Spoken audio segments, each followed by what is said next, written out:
बहुजन संघटक पेजचे सर्व व्ह्यूअर्स यांना सप्रेम जय भीम।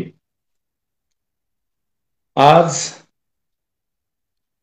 भीमा कोरेगाव येथे सर्व भारतातून आंबेडकरवादी जनसागर फार मोठ्या प्रमाणामध्ये लाखोच्या संख्येने भीमा कोरेगाव येथे शहीदांना मानवंदना देण्यासाठी एकत्रित येतात। तो एक आंबेडकरवादी चळवळीचा तो एक फार मोठा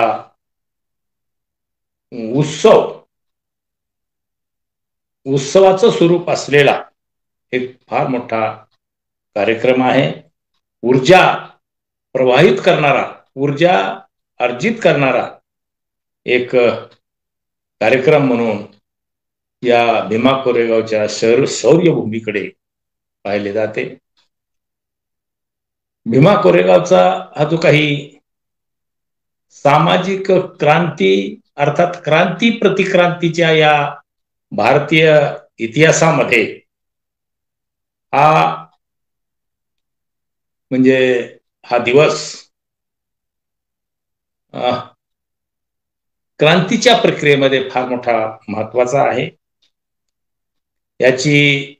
या दिवसाची जी तुलना आहे, तुलना करत असताना आपण त्याच्या पाठीमागे डोकावून पाहिलं, प्राचीन काळात जर डोकावून पाहिलं तर आपणाला याचं जे काही पार्श्वभूमी आहे ती आपणाला लक्षात येईल। आज या भीमा कोरेगावच्या या लढाईला 207 वर्ष होत आहेत। 1 जानेवारी 1818 ही लढाई झाली। या लढाईत ब्रिटिशची ईस्ट इंडिया कंपनीची जी काही साम्राज्य विस्ताराची जी काही घोडदौड चालू होती त्यामध्ये बरेचसे काही संस्थान काबीज केले होते आणि ही त्यामधले हे पेशवाई जी आहे ती पेशवाई मागे राहिली होती। तिच्यासाठी त्यांनी इंग्रजांनी फ्रान्सिस स्ट्रॅटन यांच्या नेतृत्वाखाली दुसरे बाजीराव पेशवे यांच्या विरोधात लढाई झाली। या लढाईमध्ये बोललं जातं की ही लढाई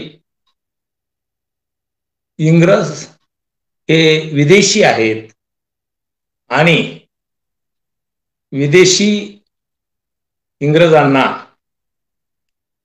विजय प्राप्त करून देण्यासाठी जे कोणी भारतामधले जे कोणी प्रवाह किंवा जे कोणी शूरवीर सहभागी झाले ते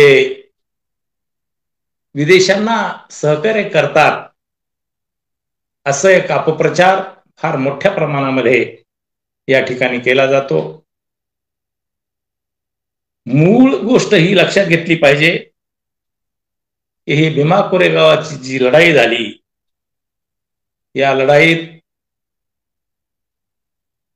इंग्रज कंपनी सरकार आणि मराठे पेशवे सरकार पेशवे यांच्या विरोधात इंग्रजांची लढाई या सैन्यामध्ये पेशव्यांचे सैन्य 28,000, त्यापैकी 20,000 घोडदळ आणि 8,000 पैदल, असंही त्यांचा म्हणजे तामझाम होता. आणि या विरोधात इंग्रज सरकारकडून जे काही लढले ते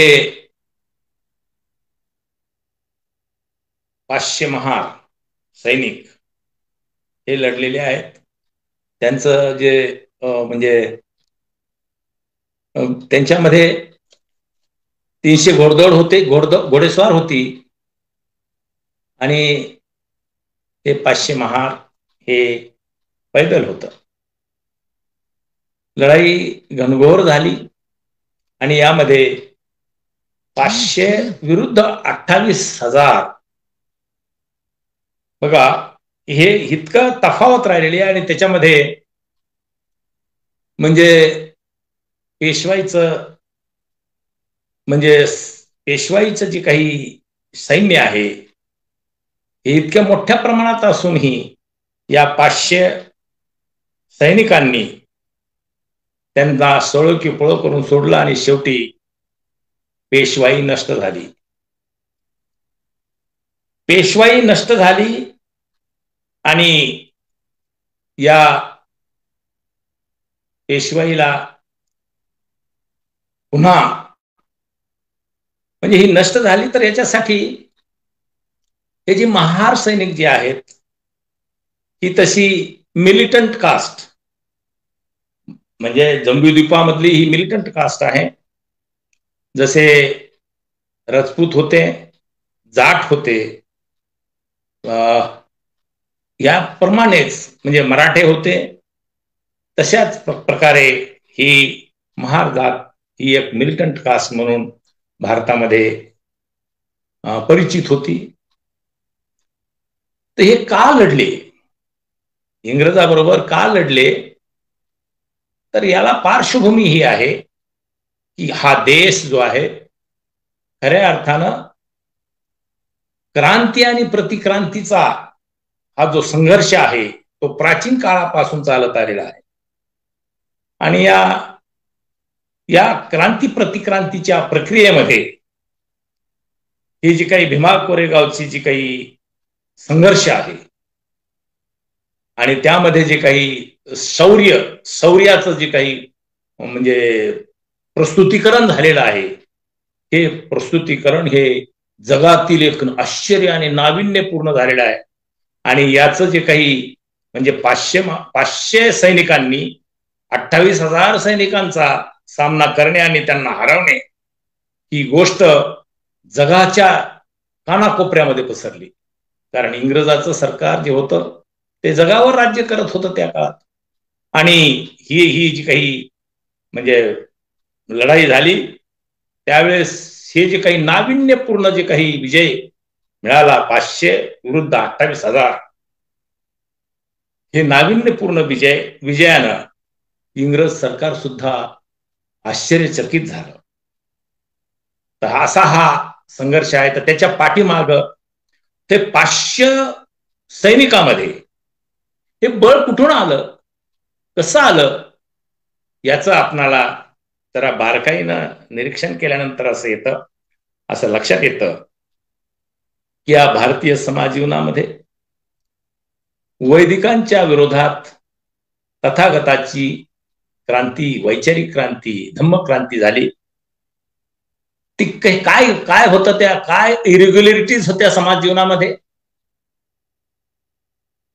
नशा, सामूहिक मधुशाळा त्या काळात होत्या, सामूहिक व्याभिचार त्या काळात चालायचा, जुगार, हे सामूहिक जुगार, आणि हे जे काही सामूहिक जुगार, सामूहिक मधुशाळा आणि सामूहिक व्याभिचार करण्याची जी काही प्रथा इथल्या वर्णवर्चस्वाच्या प्रभावाखाली चालत होती, वैदिक व्यवस्थेमध्ये ही जी काही व्यवस्था चालत होती, ज्याचं वर्णन म्हणजे महाभारतात आलेलं आहे.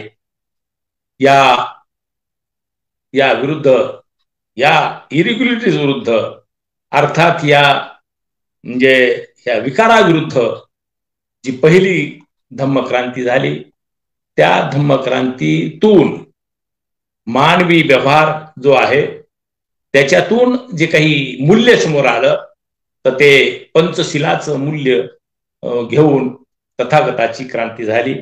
आज जगामध्ये पंचशील एक प्रभावी मानवी व्यवहाराचा एक प्रभावी मूल्य होऊन बसलेला आहे.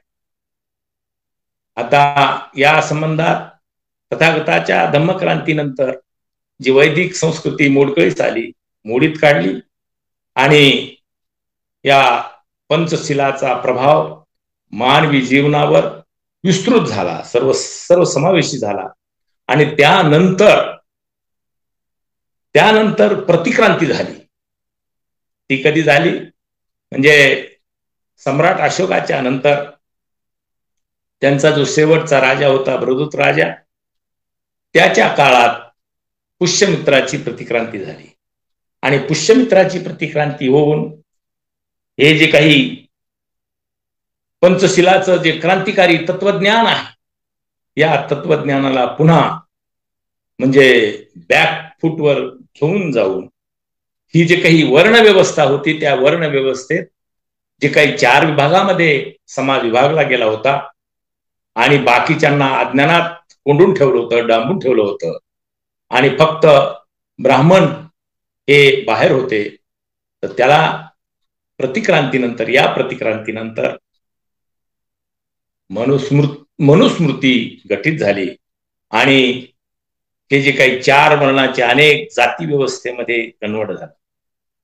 आता जाती व्यवस्थेमध्ये कन्वर्ट झाला आणि त्याची एक व्यवस्था बनवली, आणि पुन्हा आणखी म्हणजे पुन्हा हे जे काही मधुशाळा, महिलांची बेइज्जती, व्याभिचार, हे जुगार, हे सर्व जे काही म्हणजे हे जे होते समाज जीवनामध्ये म्हणजे हे करण्याचे, विकार दृढ करण्याचे जे काही हे होते, कार्यक्रम होते या प्रतिक्रांतीचे, ते पुन्हा विस्तृत, ते तर केलेच केले, परंतु पुन्हा आणखी ब्राह्मणशाही मजबूत करण्यासाठी बाकीचे सर्व वर्णामध्ये जाती निर्माण केल्या आणि ब्राह्मण फक्त एक वर्ण कायम ठेवला.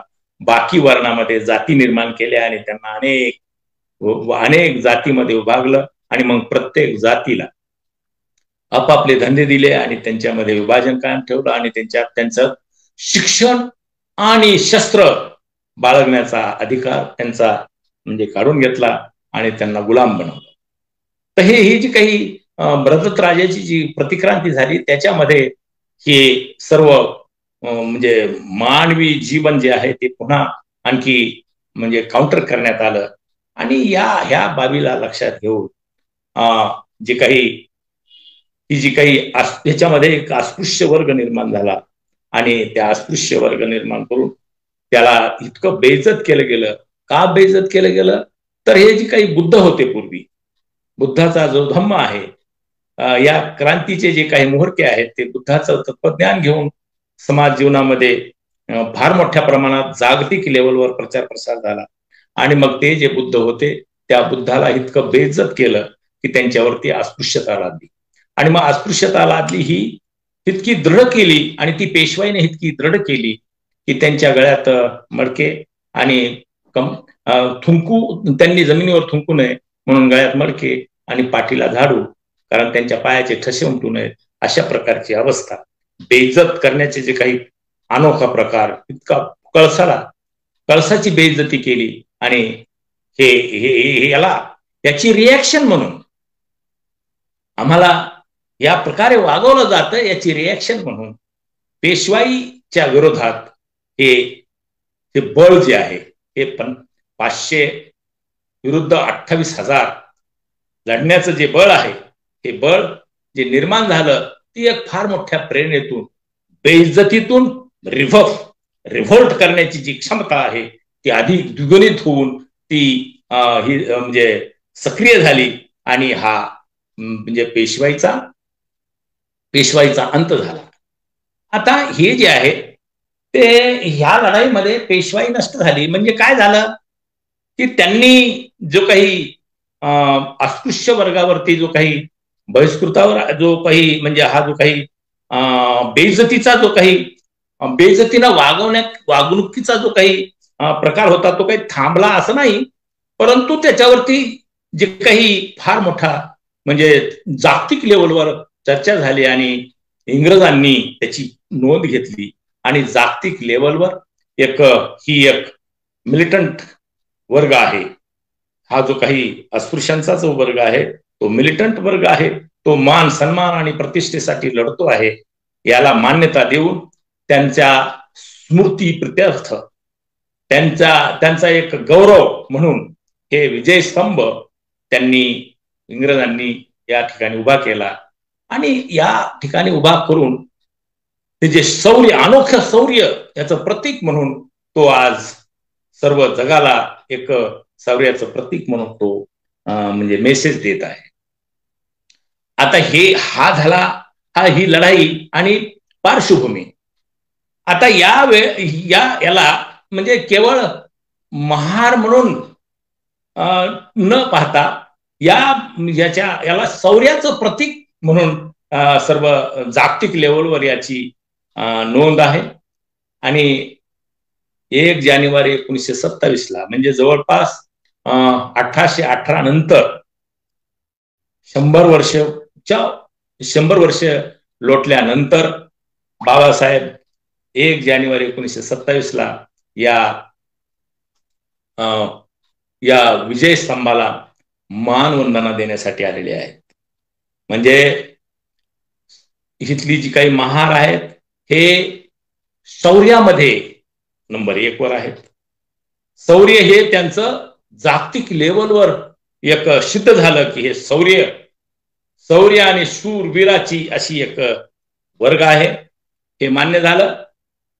आणि दुसरी गोष्ट हे 1 जानेवारी 1927 डॉक्टर बाबासाहेब आंबेडकर जगातले ज्ञानाचे पंडित, ज्याला सिम्बल ऑफ नॉलेज म्हणून गौरवलं अमेरिकेनं, असे महान प्रज्ञावान महामानव यांनी देखील 1 जानेवारी 1927 या विजय स्तंभाला मानवंदना दिली.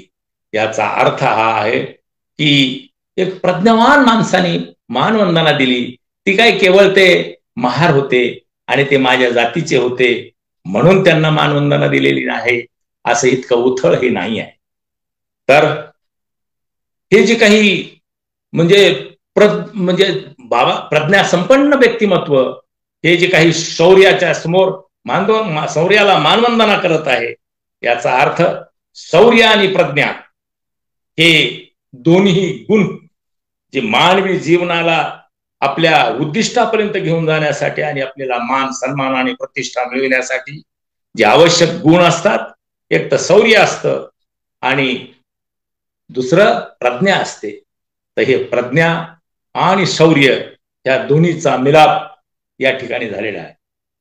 तसं बाबासाहेबांना या 1 जानेवारी 1927 जी त्या ठिकाणी विशेष निमंत्रित केलं, ते निमंत्रित करण्याच्या अगोदर म्हणजे 1910 शिवराम जानबा कांबळे हे जे काही महात्मा ज्योतिबा फुलेंच्या चळवळीच्या प्रेरणेतून जे काही काम करत होते, गोपाळ बाबा वलंगकर हे म्हणजे ह्या मिलिटरीमध्ये यांना सहभागी करून घेतलं पाहिजे, म्हणजे अस्पृश्यांना मिलिटरीमध्ये सहभागी करून घेतलं पाहिजे, त्यांच्यात म्हणजे भरती करून घेतलं पाहिजे, याच्यासाठीच त्यांनी म्हणजे कारण इंग्रज सरकारने धरसोड वरती ठेवलेली आहे.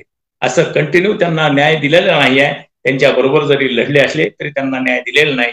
धरसोड वरती ठेवून त्यांना त्यांची भरती बंद केलेली आहे आणि म्हणून ही भरती पुन्हा व्हावी म्हणून गोपाळ बाबा वलंगकर, शिवराम जानबा कांबळे यांनी बैठका घेऊन त्यांना निवेदन देऊन इंग्रजचे जे काही प्रतिनिधी आहेत, कंपनी सरकारचे जे काही प्रतिनिधी आहेत त्यांना देऊन म्हणजे हे पुन्हा भरती करायला म्हणजे हे केलं, प्रवृत्त केलं.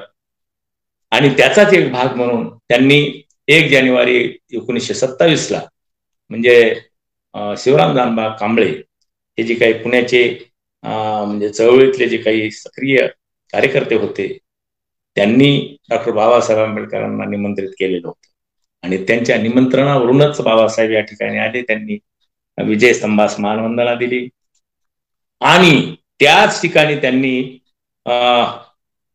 म्हणजे हे जी काही महार जे आहेत ही फायटर कास्ट आहे याच्या संबंधात त्यांनी बरंचसं काही भाषण केलं आणि त्याच्यामध्ये त्यांनी महार रेजिमेंट स्थापनेची मागणी या स्तंभावरूनच केली.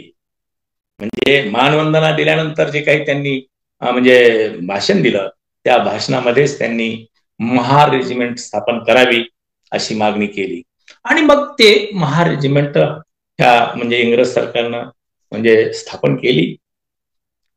तर हे असं हे एक म्हणजे ही जी लढाई जी आहे त्या लढाईची एक अशी पार्श्वभूमी आहे, त्याला एक इतिहास आहे, शौर्याचा आणि प्रज्ञेचा इतिहास आहे, तथागताच्या बुद्धाच्या संस्कृतीचा म्हणजे स्वातंत्र्य समता बंधुत्वाची जी संस्कृती आहे त्या मूल्याची संस्कृती जी आहे या मूल्यानुसार जी काही व्यवहार चालणार आहे त्याचं जे काही पुनरुच्चार या ठिकाणी करून ही एक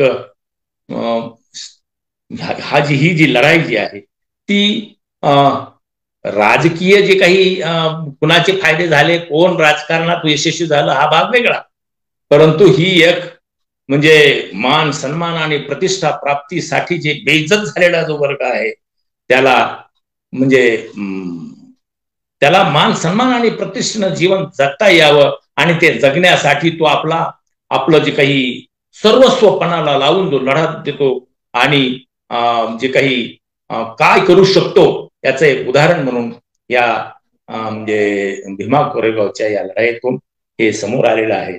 आणि म्हणून बाबासाहेबांनी या ठिकाणी मानवंदना दिली आणि या मानवंदनेपासून पूर्ण आंबेडकरवादी समूह अर्थात क्रांतीचे जे काही समर्थक आहेत, प्रतिक्रांतीचे विरोध करतात, क्रांतीचे जे समर्थक आहेत, मग ते स्वातंत्र्य समता बंधुत्वानुसार जी काही क्रांतिकारी विचार ज्यांना भावतात असा हा समाज, असा हा वर्ग या क्रांतीस्तंभाला मानवंदना देतो.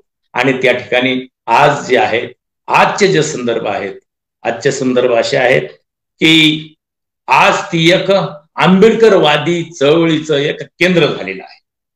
म्हणजे लोकशाहीमध्ये जे काही जनाधार असतो तो जनाधार जे काही पोलराईज झालेला असतो, एका विशिष्ट विचारामध्ये तो इन्व्हॉल्व्ह झालेला असतो, तो जनाधार प्रस्तुतीकरणाचं आणि शक्ती प्रदर्शनचं जे काही केंद्र आहेत, हे जे काही आंबेडकरवादी शक्ती प्रदर्शनाचे म्हणजे जनतेचे जे काही केंद्र आहेत, लोकसहभागाचे जे केंद्र आहेत, त्यामध्ये भीमा कोरेगाव हे शौर्य म्हणजे भूमी, महाडची क्रांतीभूमी,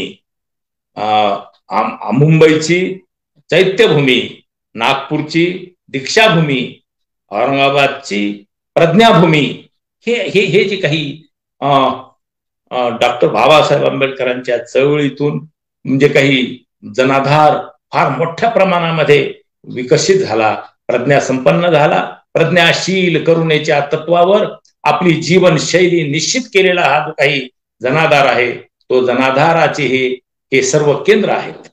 हे केंद्र या केंद्रावरूनच खऱ्या अर्थानं याची एक ऊर्जा, मानवतेची ऊर्जा, स्वातंत्र्य समता बंधुत्वाच्या मूल्याची ऊर्जा घेऊन लोकांमध्ये प्रचार प्रसार करण्याचं जे काही योजना आहेत त्या योजना आंबेडकरवादी समूह बनवतो आहे. आज आंबेडकरवादी समूह हा सक्रिय झालेला आहे. त्याची एक स्वतंत्र ओळख, त्या 100 वर्षाच्या सक्रियतेमुळे त्याची एक स्वतंत्र ओळख निर्माण झालेली आहे आणि तो आज समाज जीवनामध्ये एक तो उठून दिसत आहे. भारतीय समाज जीवनामध्ये हा आंबेडकरवादी शक्ती समूह हा फार उठून दिसत आहे आणि उठून दिसत असल्यामुळं आज जे काही लोक जागृतीचं जे काही फार मोठ्या प्रमाणामध्ये म्हणजे संविधानाच्या सुसंगत जनजीवनामध्ये जे काही हक्क आणि अधिकाराविषयीच्या ज्या जागृती झालेली आहे त्या जागृतीनुसार हे जे समाज जीवनामध्ये अनेक आंतरप्रवाह निर्माण झालेले आहे. आणि मग बाबासाहेबांनी जी काही म्हणजे हे सर्व बाबासाहेबांनी भारताचे संविधान जेव्हा डॉक्टर राजेंद्र प्रसाद यांना म्हणजे सुपूर्द केलं, राष्ट्राध्यक्ष कडे सुपूर्द केलं, त्यावेळेस त्यांनी म्हणले किंवा आता येत्या 26 जानेवारी 1950 आम्ही एका विरोधाभासी समाज जीवनामध्ये आपण पदार्पण करत आहोत. राष्ट्रीय जीवनामध्ये अशा विरोधाभासी राष्ट्रीय जीवनामध्ये पदार्पण करीत आहोत. राजकीय दृष्ट्या आपणाला स्वातंत्र्य मिळालेलं आहे, परंतु सामाजिक आणि आर्थिक दृष्ट्या आपण म्हणजे आणखीही विषम आहोत. आपल्यामध्ये आणखी ती समता प्रस्थापित झाली नाही. आणि हे जर लवकरात लवकर आपण नाही केलं तर मग आपलं हे स्वातंत्र्याची मला चिंता वाटते. ते कधी नष्ट होईल याची मला भीती वाटते. असा हा जो काही संकेत दिला होता, तो संकेत, तो संदेश आपल्या चळवळीचा भाग बनवून आंबेडकरवादी जनाधार हा आपला संघर्ष जारी ठेवत आहे. आणि या संघर्षाचा जो काही मूल्य, एका बाजूला आंबेडकरवादी मूल्याचा संघर्ष आणि दुसऱ्या बाजूला जाती समूह यांचं जे काही जाती समूहामधील परस्पर जे जाणीवा निर्माण झालेल्या आहेत, राजकारणातून तर जाणीवा निर्माण झाल्या, परंतु सामाजिक विषमता आहे, समाजामध्ये जातीभेद आहे, जातीच्या एकमेकाच्या एक जात दुसऱ्या जातीचा तिरस्कार करते आहे, बंधुभावाचा अभाव आहे. आणि हा जो काही आंबेडकरवादी समूह फक्त स्वातंत्र्य, समता, बंधुत्वाचा पुरस्कार करणारा हा समूह आहे, तो जातीत कधीच रमलेला नाही आहे. जाती सोडून तो म्हणजे बाहेर आलेला. आणि एका म्हणजे जी काही महार कम्युनिटीचं एक वैशिष्ट्य असं राहिलेलं आहे की तो कधीच म्हणजे स्थिर राहिले, म्हणजे एका बंदिस्त राहिलेला नाही आहे, तो हमेशा गतिशील राहिलेला आहे. म्हणजे ज्या अवस्थेत त्यांना ठेवलेलं आहे, म्हणजे जसं की पेशवाईच्या काळात ज्या अवस्थेमध्ये त्यांना ठेवलं होतं त्याच्या विरुद्ध बंड केलं आणि ते बंड करून त्यातून बाहेर निघण्याचा प्रयत्न केला. म्हणजे प्रत्येक वेळेस या समूहाला बंदिस्त करण्याचा प्रयत्न केलेला आहे, बंद करून त्याला म्हणजे कुजवण्याचा प्रयत्न केलेला आहे काउंटर फोर्सेसच्या माध्यमातून, प्रतिक्रांतिकारकांच्या माध्यमातून. आणि हा वर्ग तितक्याच जोमानं तो बाहेर येण्याचा प्रयत्न करत आहे. आणि आज जे आहे, आज देशभरामध्ये हा आंबेडकरवादी समूह एक आपली स्वतंत्र ओळख निर्माण करून आहे. आणि म्हणून आज जी काही सनदशीर मार्ग जो आहे, आजचा जो काही वर्तमानामधली जी काही सामाजिक व्यवस्था आहे, या सामाजिक व्यवस्थेमध्ये सनदशीर मार्गानं बाबासाहेब म्हटले की तुम्हाला म्हणजे लोकशाही म्हणजे स्वातंत्र्य मिळण्याच्या पूर्वी तुम्हाला म्हणजे सरकारच्या विरोधात झगडता येते, सरकारच्या विरोधात तुम्हाला मागणी करता येते, परंतु आता तुम्हीच सरकार बनवलेलं आहे, तुमचंच सरकार आहे. आता तुम्हाला म्हणजे अराजक आणि हिंसाचार करून तुम्हाला म्हणजे चालणार नाही. तर तुम्हाला या भारतीय समाज जीवनामध्ये तुम्हाला लोकांना योग्य दिशेने घेऊन जायचं आहे. भारताचं संविधानाचं जे मूल्य आहे त्या मूल्याला म्हणजे लागू करण्यासाठी जी काही अनियमितता कार्यरत आहे, सक्रिय आहे आपल्या म्हणजे प्रतिक्रांतिकारकाच्या माध्यमातून, प्रतिक्रांतीचे जे काही मोहरके आहेत, धर्म आणि जातीचे जे काही तंत्र आहेत, त्या तंत्राला मोडीत काढून आपण आपल्या भारताचे संविधान जे आहे त्या संविधानाच्या मूल्यानुसार आपण मार्गक्रमण केलं पाहिजे.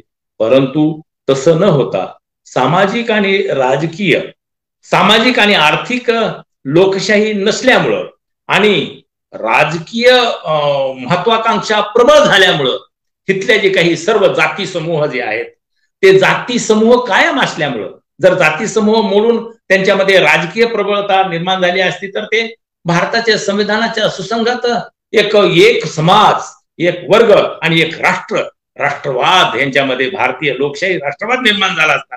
परंतु तो भारतीय लोकशाही राष्ट्रवाद निर्माण होण्यामध्ये जो काही अडथळा निर्माण झालेला आहे तो अडथळा म्हणजे गेल्या 75 वर्ष ही सामाजिक आणि आर्थिक विषमतेच्या संबंधानं आमचे जे काही राज्यकर्ते आहेत, आमचे जे लोकप्रतिनिधी आहेत, त्या लोकप्रतिनिधींना याच्यावरती कसल्याही प्रकारचं गांभीर्याने लक्ष दिलं नाही.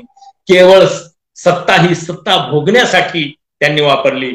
परंतु एक लक्षात घ्या की आपल्याला स्वातंत्र्य मिळाल्यानंतर आपल्याला खूप काही करणं भाग होतं. स्वातंत्र्य टिकवून ठेवण्यासाठी स्वातंत्र्यामध्ये जे काही आपण आपली व्यवस्था निर्माण केलेली आहे, म्हणजे मानवी व्यवहाराची व्यवस्था जी निर्माण केलेली आहे, ते भारताच्या संविधानामध्ये निहित आहे. त्या भारताच्या संविधानाच्या सुसंगत आपण हे सर्व काही करायला हवं होतं.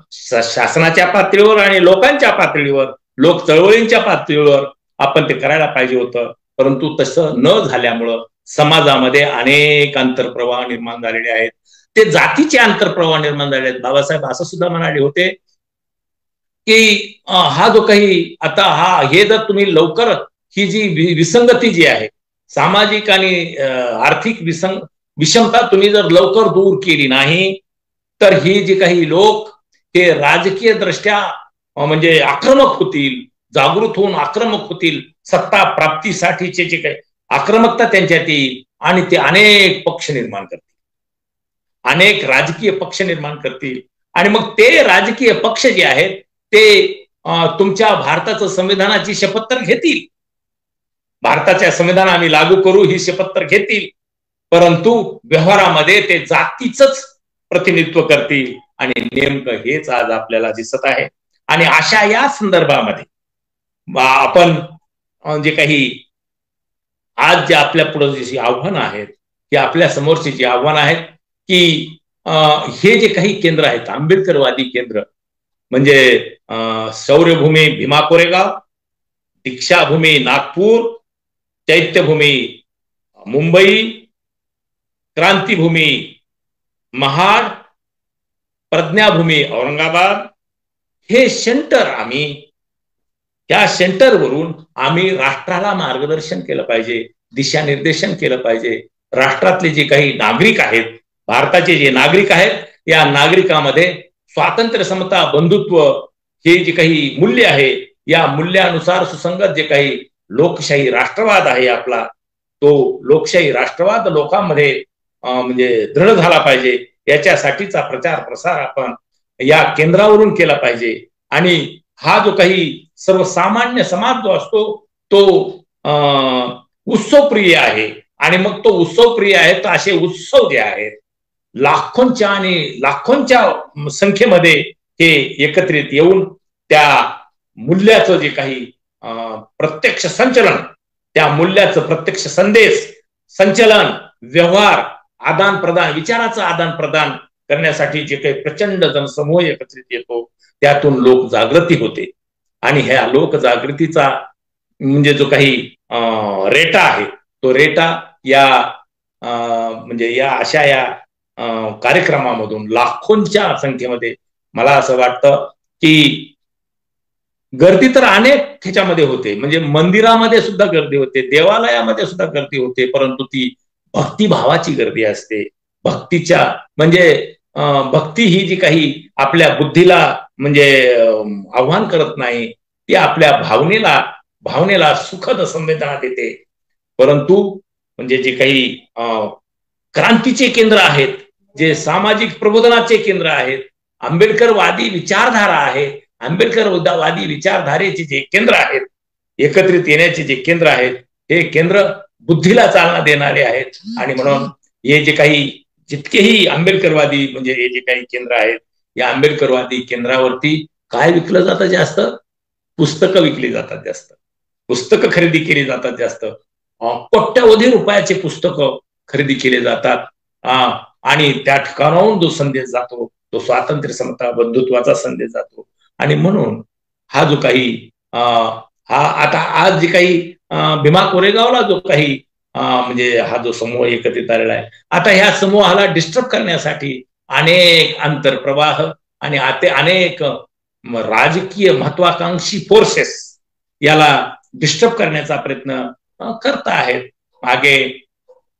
मागे एक म्हणजे जे काही एक हिंसाचार घडला, म्हणजे या भूमीवर हिंसाचार घडला. खरं तर ही भूमी जी आहे ती ही भूमी स्वातंत्र्य, समता, बंधुत्व निर्माण करणारी, समता समतेचा पुरस्कार करणारी, स्वातंत्र्याचा पुरस्कार करणारी आणि सर्वांमध्ये बंधुभावाची आणि मैत्रीचा संदेश देण्यासाठी या ठिकाणी एकत्रित येतात. अशा ठिकाणी प्रतिक्रांतीवाद्यांनी जाणीवपूर्वक त्या ठिकाणी हिंसाचार घडवून त्याला गालबोट लावला आणि ते म्हणजे सत्तेच्या जोरावर त्यांनी हे सर्व काही घडवून आणलं. आणि एक लक्षात घेतलं पाहिजे की आज जे आहे ती सत्ताधारी जे आहेत, सत्ताधारी आणि सत्तेच्या बाहेर असलेले हे असे फोर्सेस आहेत.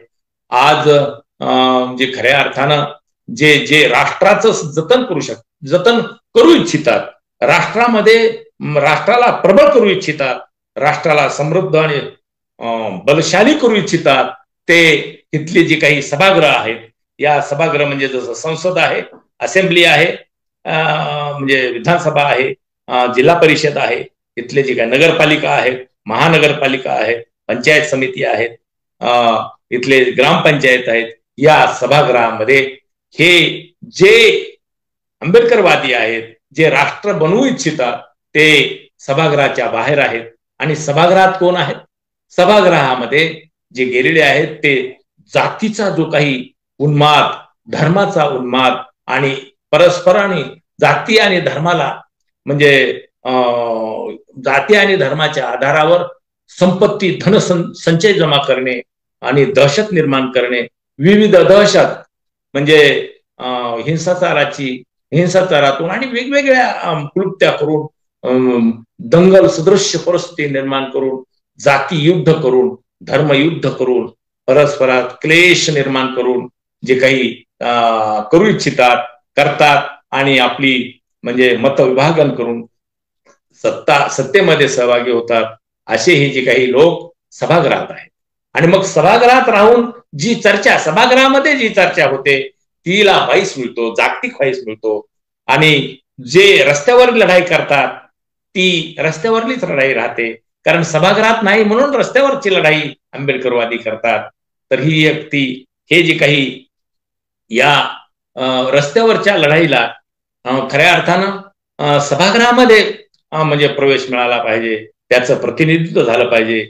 राष्ट्र तोपर्यंत बलवान होणार नाही, प्रबळ होणार नाही, ही गोष्ट लक्षात घेता हे जे काही म्हणजे भीमा कोरेगावचं जे काही आज इव्हेंट आहे, या ठिकाणी जी काही मानवंदना दिली जात आहे, ती मानवंदना कशाला दिली जाते आहे? एका शौर्याला मानवंदना दिली जात आहे. आम्ही शूरवीर आहोत आणि हे शौर्य आमचं इथलं रचनात्मक कार्यामध्ये आम्ही करू इच्छितो. हे जे काही भारत एक लोकशाही राष्ट्र आणि स्वातंत्र्य, समता, बंधुत्वाचं मूल्य या समाज जीवनामध्ये रुजवण्यासाठी आम्ही हे एक राष्ट्र बनवू इच्छितो. एक प्रबळ असं राष्ट्र बनवण्यासाठी आम्ही हे जी काही शक्ती आणि प्रज्ञा म्हणजे शौर्य आणि प्रज्ञा याचं म्हणजे हे करून मिलाप करून संयोग करून आम्ही याला संचलित करू इच्छितो. तर हे जे आहे, म्हणूनच या प्रसंगी एवढंच सांगायचं आहे की आपण याला म्हणजे हे जे काही लोक भ्रम निर्माण केला जातो की हा जो काही आहे तो हा ब्रिटिशाचे धार्जिणे आहेत वगैरे असं म्हणून त्याला म्हणजे हे जे काही मूळ मुद्दा जो आहे त्याला फरकेट केलं जातं, म्हणजे बाजूला केलं जातं. मूळ मुद्दा हा आहे की सामाजिक क्रांती लढ्याचा हा भाग आहे, तो काही राजकीय क्रांती नाही आहे. ती सामाजिक क्रांतीसाठी म्हणजे हे 500 महार म्हणजे लढलेले आहेत आणि ती सामाजिक क्रांती त्यांनी ते दाखवून दिलेलं आहे. जगाच्या पटलावर, एक जगाच्या चर्चा पटलावर त्यांनी दाखवून दिलेलं आहे की आम्हाला म्हणजे मान सन्मान आणि प्रतिष्ठा प्राप्त करण्यासाठी आम्ही आमचं जे काही हे दिलेलं आहे, आमचं जे सर्वस्व पणाला लावलेलं आहे, त्यामध्ये जे काही आमचे शहीद झालेले आहेत, 22 महार सैनिक जे शहीद झालेले आहेत, ते त्यांचं बलिदान जे आहे, यातूनच हे सर्व काही आज जो काही लाखोंचा जनसमुदाय या ठिकाणी येऊन एक राष्ट्र घडवण्याची जी काही म्हणजे विचार करतो आहे, चिंतन करतो आहे, त्यासाठी म्हणून हे आज त्यांना मानवंदना करून सर्व जी जनता आहे तो जनतेला, भारतीय जनतेला एक नवीन दिशा देण्याचं काम हे हे हे हे ही जी इव्हेंट आहे, ही इव्हेंटच्या माध्यमातून आपण करत आहोत. मित्रहो, या या या संबंधामध्ये आज जे चाललेलं आहे, आज जे महाराष्ट्रामध्ये आणि भारतामध्ये जे चाललेलं आहे ते एक फार फार म्हणजे गमतीशीर चाललेलं आहे. म्हणजे मूल्य आणि आपली जी काही व्यवस्था आहे, राष्ट्रसंचलनाची जी व्यवस्था आहे, भारताचं संविधान, ते भारताचं संविधान असं बंद करून ठेवलेलं आहे, पुस्तक बंद करून ठेवलेलं आहे. आणि व्यवहारामध्ये जाती आणि धर्माचा जो काही हे आहे, तंत्र आणि शास्त्र आहे, त्या शास्त्राचा वापर करून लोकांमध्ये म्हणजे ही जी काही दहशत लादली जात आहे, मग ती दहशत कशाची आहे? म्हणजे सर्व क्षेत्रामधली जी दहशत आहे ते भारतीय नागरिकावरती लादली जात आहे. आणि ती लादण्यासाठी ते विविध तंत्राचा वापर केला जात आहे. जाती युद्ध सक्रत दर्शनी झालेलं आहे. अशा परिस्थितीमध्ये आंबेडकरवादी समूहाची फार मोठी जबाबदारी आहे. त्यांनी याला नीट समजून घेऊन सर्व राष्ट्राचं मार्गदर्शन कसं करावं यावर आपण चिंतन जास्त केलं पाहिजे. आपण आपले संयम जो आहे, आपला विवेक जो आहे, तो विवेक जर आपला ढळला तर खऱ्या अर्थानं या भारताला जी काही आज जी आहे ताकद जी आहे, आपली भारताची जी ताकद आहे आणि भारताची जी कमजोरी आहे, हे नीट लक्षात घ्या.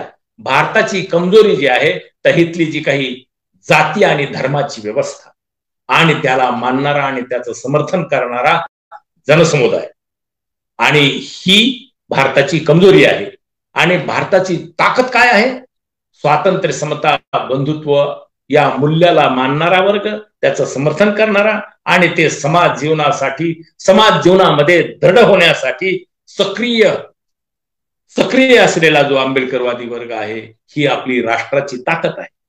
आता राष्ट्राची ताकद आपणाला विस्तृत केली पाहिजे. आणि राष्ट्राची जी कमजोरी आहे, विविध जाती आणि विविध धर्म यांच्यामध्ये जे संघर्ष आहे, एकमेकाविषयी द्वेष आहे, तिरस्कार आहे, घृणा आहे, ही घृणा, तिरस्कार आणि एकमेकांच्या विरोधामधला जो कलह आहे, हा कलह जोपर्यंत या भारतीय समाज जीवनामध्ये कायम राहील तोपर्यंत हे भारत हा कमजोर राहणार आहे.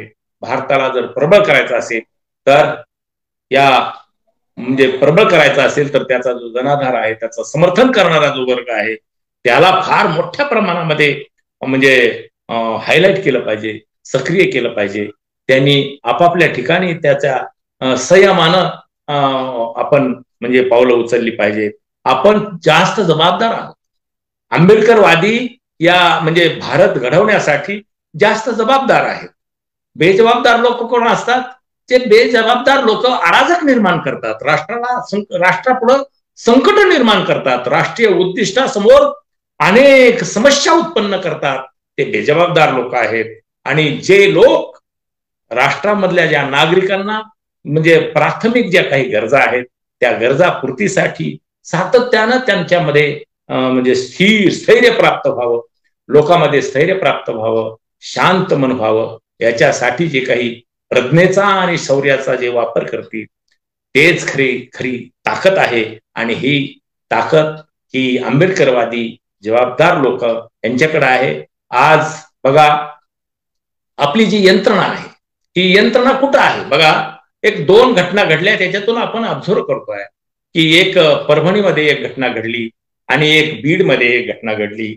या दोन्ही घटनेमध्ये, परभणीत जी काही घटना घडली त्यामध्ये जे काही बेदम मारहाण जी झालेली आहे ती कशामुळे झालेली आहे, ती आणि बीडमध्ये जी घटना झालेली आहे ती कशामुळे झालेली आहे, हे सर्व तुलनात्मक दृष्ट्या आपण जर पाहिलं आणि त्यासाठी कोण जे सक्रिय जे काही फॅक्टर्स आहेत या ठिकाणी बीडच्या ज्या घटनेमध्ये आपले संभाजी राजापासून ते सर्व खासदार, आमदार सर्वच त्याच्यामध्ये रस्त्यावर आले. सभागृहात त्यांना बोलायची संधी असताना सुद्धा ते रस्त्यावर आले, रस्त्यावरही बोलले. परंतु सभा म्हणजे हे सर्व एका बाजूला हे घडत आहे. परंतु परभणीमध्ये म्हणजे तेच खून झालं, म्हणजे एका पोलीस कस्टडीमध्ये पोलिसांमध्ये मारहाणी, भरपूर मारहाण झाली, त्याच्यातच अंत झाला. त्याची चौकशी करण्यासाठी लोक तयार नाहीत. हे जे काही रस्त्यावर जे काही परभणीतले जे लोक आले होते रस्त्यावर, ते स्वातंत्र्य, समता, बंधुत्वाचं मूल्य आणि भारताचं संविधान त्याचं जतन करण्यासाठी ही सर्व म्हणजे रस्त्यावर आलेले लोकांना इथल्या यंत्रणेनं मग झोडून काढलं. आणि म्हणजे कसा बघा की ही जी यंत्रणा आहे, शासन यंत्रणा कुणाला दाबीत आहे, कुणाचं मुस्कटदाबी करत आहे आणि कुणाला प्रोत्साहित करत आहे.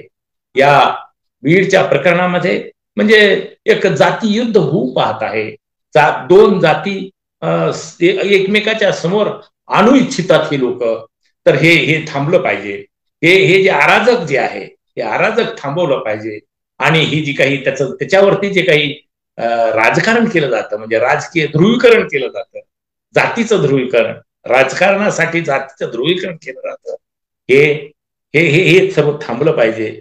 आणि म्हणजे ह्या दोन घटनेवरून जे काही म्हणजे जो आवाज कुणाचा बुलंद झाला पाहिजे, भारताचं संविधानाचं जे काही हे आहे, प्रतिकृती आहे, ती प्रतिकृती तोडली, त्याच्या संबंधात काहीही चर्चा नाही. तिथले म्हणजे जो कोणी निवडून गेलेले जे प्रतिनिधी आहेत, त्यांनी कसल्याही प्रकारच्या सभागृहामध्ये म्हणजे सत्ताधाऱ्यांना आणि तिची यंत्रणा आहे, कार्यकारी यंत्रणेला धारेवर धरून त्यांना ते हे सर्व म्हणजे त्याच्यावरती जाब विचारायला पाहिजे होते. तसे म्हणावे तसा त्याचा म्हणजे उठाव झाला नाही. आले, सर्वच नेते मंडळी आली, परभणीला आली, परंतु ती येऊन म्हणजे प्रत्यक्ष भेटून गेली.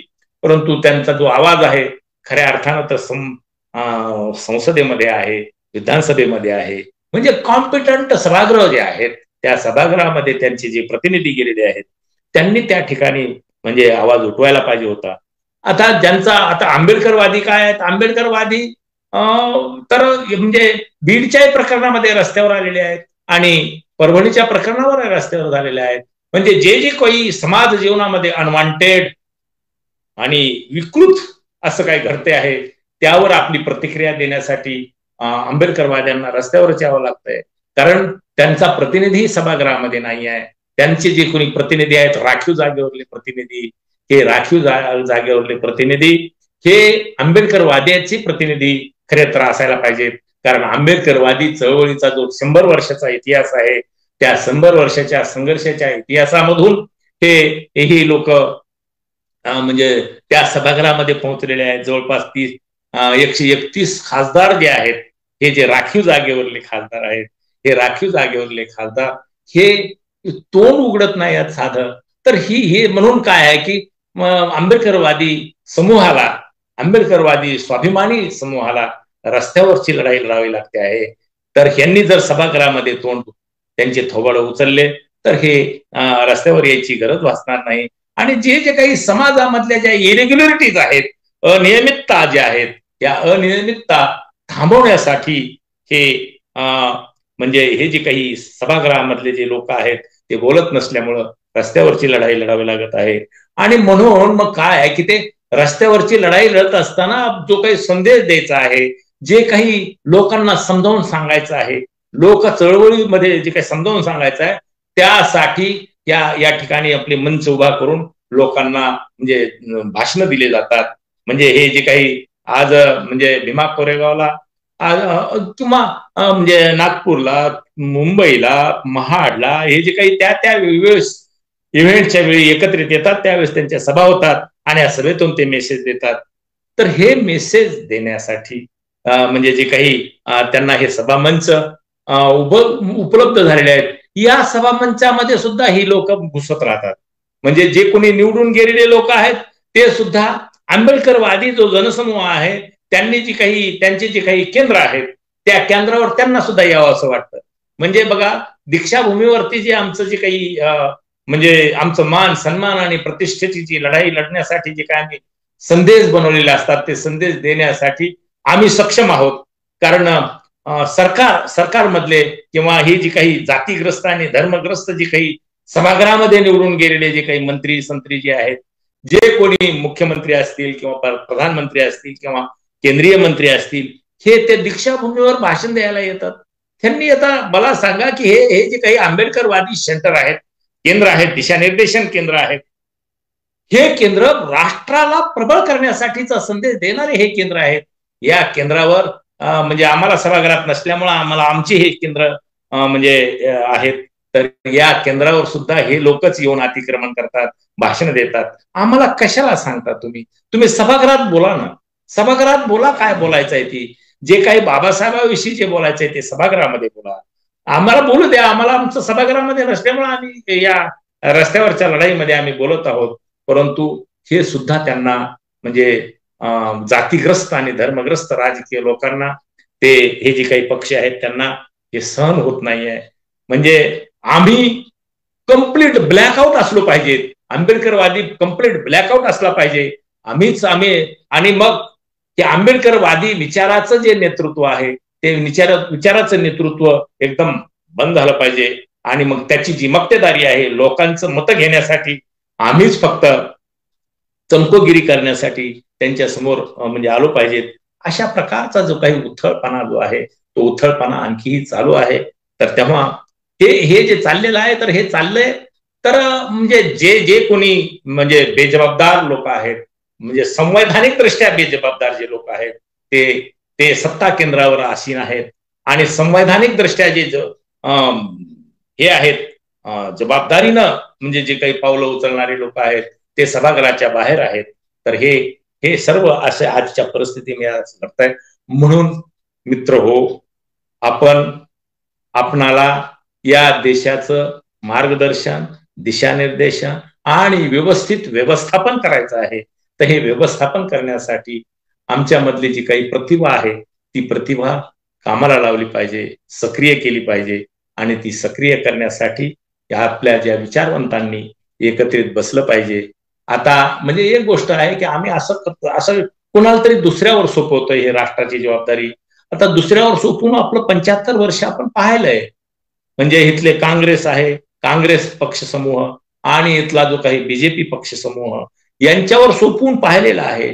ते काय करत आहेत, ते कसल्याही प्रकारचं जे काही राष्ट्राचं म्हणजे भलं करण्यासाठी कसल्याही प्रकारचे ते पावलं उचलत नाहीत. उलट राष्ट्रामध्ये म्हणजे देशामध्ये एक जातीचं आणि धर्माचं अराजक निर्माण केलं जात आहे. तर ह्याला रोखायचं असेल तर ह्याला रोखण्यासाठी आम्ही आता फार मोठ्या जबाबदारीनं पावलं उचलली पाहिजेत. आम्ही त्यांच्यावर जबाबदारी सोपवतो आणि म्हणतो की आता आपण काही ताकदवार नाही आहेत, तेच ताकदवार आहेत. ते ताकदवार आहेत, परंतु कसले ताकदवार आहेत? डिस्ट्रॉय करणारे ताकद आहे त्यांच्याकडे. बांधणी करण्याची, उभारणी करण्याची ताकद त्यांच्याकडे नाही आहे. बांधणी करण्याची ताकद आंबेडकरवाद्याकडे आहे. प्रस्थापिताकडे जे काही आहे ती मोडतोड करण्यासाठीची ताकद आहे. हिंसा म्हणजे विध्वंस करणारी ताकद आहे. तर विध्वंस करणाऱ्या ताकदीला आपण म्हणजे ताकदीवर सोपवून आपण त्यांना समर्थन देऊन गप बसणं आणि वाट पाहत बसणं हे फार मोठं म्हणजे दुःखद आहे. ही गोष्ट आपण नीट समजून घेतली पाहिजे. आणि समजून घेऊन आंबेडकरवादी जे विचारवंत आहेत, जे प्रज्ञासंपन्न आहेत, त्यांनी किमान तो म्हणजे फोर फ्रंटवर न येता अगोदर जरा शांत चित्तानं आपापल्या ठिकाणी आपापल्या एरियामध्ये एकत्रित येऊन विचार विनिमय करावा. जे कोणी आपण विचार करणारे लोक आहोत असं समजतात अशा लोकांनी एकत्रित यावं आणि विचार करावा. हांजी आणि हे जे काही मोडतोड करणारे जो काही राजकीय पक्ष आहेत किंवा हिंसाचार घडवणारे राजकीय पक्ष आहेत, इथले ब्राह्मणशाही आणि भांडवलशाहीला प्रोत्साहन देणारे जे राजकीय पक्ष आहेत, त्यांच्या पक्षाच्या नेत्यांना, लोकप्रतिनिधींना, त्यांचे जे प्रतिनिधी आहेत, निवडून गेलेले जे प्रतिनिधी आहेत, हे प्रतिनिधी दहशत निर्माण करून गेलेले आहेत. आणि म्हणून मग ते काही त्यांनाच आपण जर जबाबदार धरून त्यांच्याकडेच जर आपण सुपूर्द केलं तर आपलं हे जे काही राष्ट्र जे आहे ते प्रबळ होणार नाही. राष्ट्र प्रबळ व्हायचं असेल तर आपण ह्या केंद्र आज जे आपल्याला हे जे काही दिशानिर्देशन केंद्र जे आहेत हे केंद्र शक्तीचे केंद्र आहेत. ही शक्ती आणखी विस्तृत केली पाहिजे. ती एका जातीची आणि एका धर्माच्या ह्याच्यामध्ये न राहता सर्व नागरिकांची ताकद ही बनली पाहिजे. आणि त्यासाठी म्हणून आपण सक्रिय राहायला पाहिजे. आपल्यातले सक्रिय होण्यासाठी आपल्यातला जो प्रज्ञासंपन्न वर्ग आहे, आपल्यातला जो साहित्यिक वर्ग आहे, जो पुस्तकं लिहितो, संशोधन करतो, हे संशोधक, शिक्षक आणि हे सर्व जे काही प्रज्ञासंपन्न लोक आहेत, त्यांनी जरा गांभीर्याने एकत्रित येऊन बसावं आणि विचार विनिमय करावा. एकमेकाच्या म्हणजे जे काही आपसातच जे काही सातत्यानं मोठेपणासाठी हावरटपणा जे करतात, ते हावरटपणा करू नये. जरा थोडस शांत चित्तानं या राष्ट्राच्या संबंधात राष्ट्राला मार्गदर्शन आणि दिशानिर्देशन करण्यासाठीच सक्रिय व्हावं. हीच खरी म्हणजे त्या शहीदांना, जे शहीद आहेत, जे क्रांती स्तंभावर जे काही नावं कोरलेले आहेत, ज्यांनी बलिदान दिलेलं आहे, त्यांना जे आपण आदरांजली वाहतो, त्यांना जे मानवंदना देतो, तर त्यांना मानवंदना म्हणजे आम्ही आमचं चिंतन, आम्ही आमचं प्रबोधन, आमची प्रज्ञा, ही प्रज्ञा आम्ही सक्रिय केली तरच खऱ्या अर्थानं त्यांना खरं मानवंदना होईल. एवढंच या प्रसंगी बोलतो आणि थांबतो. जय हिंद.